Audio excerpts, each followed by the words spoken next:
નમસ્તે ગુજરાત, આપ જોઈ રહ્યા છો સંદેશ ન્યૂઝ અને આપની સાથે હું છું લખમા। બુલેટિનની શરૂઆત કરીએ એક મોટા સમાચારથી।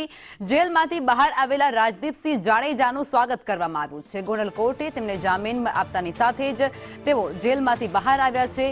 રીબડામાં ઢોલ નગારા સાથે વાજતે ગાજતે તેમનું સ્વાગત કરાયું છે।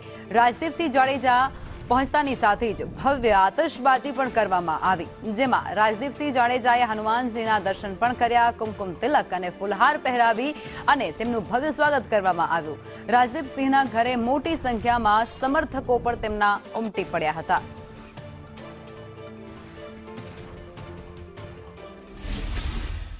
કઈ કાયદાથી ઉપર કઈ હોતું નથી, એટલે કાયદાનો જે કઈ કોર્ટનું પાલન હશે એ અમારા માટે કોર્ટનો આદેશ શિરોમાન્ય હશે। એ કેસનું મેં કીધું એમ કે આજે સેશન કોર્ટે મને શરતી જામીન આપ્યા છે, એનું ખૂબ અમે પાલન કરશું, કોઈ પણ શરત ભંગ ન થાય અને એનું ખૂબ કાળજીપૂર્વક અમે પાલન કરશું। અને આવીને આવી જ રીતે કોર્ટ ઉપર ભરોસો છે, ન્યાયપાલિકા ઉપર અમને ભરોસો છે।